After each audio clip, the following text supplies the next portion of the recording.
இப்போ நீங்கள் ஸ்க்ரீனில் பார்க்குற மாதிரியான 3D ஏஐ இமேஜஸ்லாம் வந்து எப்படி ஜென்ரேட் பண்ணுறது அப்படின்னு சொல்லி தான் பார்க்குறோம்.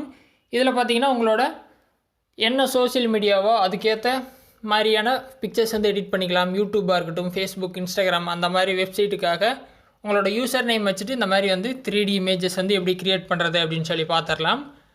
ஸோ இது ரொம்ப சிம்பிள் தான். இதுக்கு நீங்கள் ஃபஸ்ட்டு என்ன பண்ணணுன்னு பார்த்தீங்கன்னா, டேரெக்டாக உங்கள் மொபைலில் கூகுள் க்ரோம் ப்ரௌசர் வந்து ஓப்பன் பண்ணிக்கிங்க. ஸோ ஓப்பன் பண்ணால் ஹோம் பேஜில் இருப்பீங்க. டைரெக்டாக சர்ச்சில் பார்த்தீங்கன்னா ஏஐ இமேஜ் ஜென்ரேட்டர் பிங் அப்படின்னு சொல்லிட்டு சர்ச் பண்ணிங்க அப்படின்னா அந்த வெப்சைட் வரும். பிங் வெப்சைட்டு இமேஜ் கிரியேட்டர் அப்படின்னு சொல்லிட்டு. ஸோ அந்த வெப்சைட் வந்து ஓப்பன் பண்ணுங்கள். ஸோ அந்த வெப்சைட் பார்த்தீங்கன்னா நீங்கள் ஃபஸ்ட்டு சைன்இன் பண்ணணும். இதுக்கு பார்த்தீங்கன்னா ஒரு மைக்ரோசாஃப்ட் அக்கௌண்ட் வந்து நீங்கள் ஓப்பன் பண்ணணும். நம்ம எப்படி கூகுளில் ஜிமெயில் அக்கௌண்ட் வச்சுருக்கோம் அதே மாதிரி மைக்ரோசாஃப்ட்லேயும் ஒரு அக்கௌண்ட் ஓப்பன் பண்ணணும்.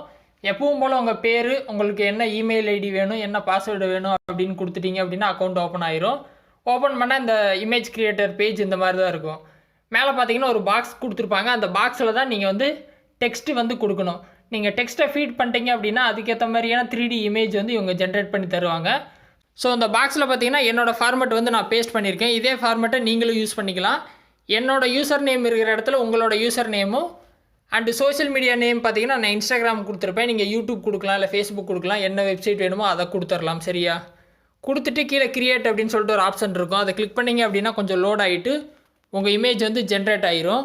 ஸோ அந்த மாதிரி ஜென்ரேட் பண்ணுறது பார்த்திங்கன்னா லிமிட்டட் டைம் தான் பண்ண முடியும். ஒரு 10 to 12 டைம்ஸ் தான் கொடுக்குறாங்க. அதுக்கப்புறம் நம்ம வந்து பே பண்ணுற மாதிரி இருக்குது. ஸோ அதுக்குள்ளேயே வந்து உங்களுக்கு தேவையான பிக்சர்ஸை எடிட் பண்ணிக்கிங்க. இல்லாட்டி கேன்வாவில் கூட இந்த மாதிரி நீங்கள் வந்து ப்ராம்ப்ட் கொடுத்துட்டு, அதாவது டெக்ஸ்ட்டு கொடுத்துட்டு இமேஜ் வந்து ஜென்ரேட் பண்ணிக்கலாம். நிறைய வெப்சைட்ஸ் இருக்குது.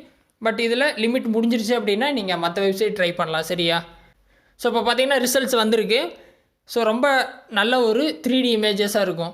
அதாவது இன்ஸ்டாகிராம் லோகோ மேலே ஒரு பையன் உட்காந்துருக்க மாதிரியும், பேக்ரவுண்டில் பார்த்தீங்கன்னா உங்கள் யூசர் நேம் வச்சு ஒரு ப்ரொஃபைல் இருக்க மாதிரி வந்துட்டு ஜென்ரேட் ஆகிருக்கு. இந்த மாதிரி வந்து நிறைய டிசைனில் நீங்கள் ஜென்ரேட் பண்ணிக்கலாம். ஸோ நீங்கள் கொடுக்குற டெக்ஸ்ட்டு தான் வந்து இந்த மாதிரி இமேஜாக கன்வெர்ட் ஆகும். சரியா?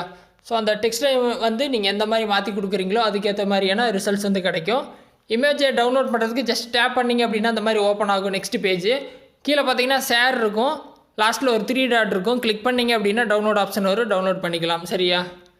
ஸோ இந்த மாதிரி வந்துட்டு உங்களோட டெக்ஸ்ட்டை ஆல்ட்ரு பண்ணி புது புது டிசைன்ஸ் வந்து நீங்கள் எடுத்துக்கலாம் இந்த வெப்சைட்டில். ட்ரை பண்ணுங்கள். ஏதாவது டவுட் இருந்தால் வீடியோ கமெண்ட்ஸில் சொல்லுங்கள். இல்லை வேறு எதாவது டாபிக்ஸில் வீடியோ வேணும்னாலும் கமெண்ட்ஸில் சொல்லுங்கள், நான் போஸ்ட் பண்ணுறேன். சேனலுக்கு ஃபஸ்ட் டைம் வந்திருந்தால் சப்ஸ்கிரைப் பண்ணி சப்போர்ட் பண்ணுங்கள். இன்னொரு யூஸ்ஃபுல்லான வீடியோவில் உங்களை நாளைக்கு சந்திக்கிறேன். நன்றி, வணக்கம்.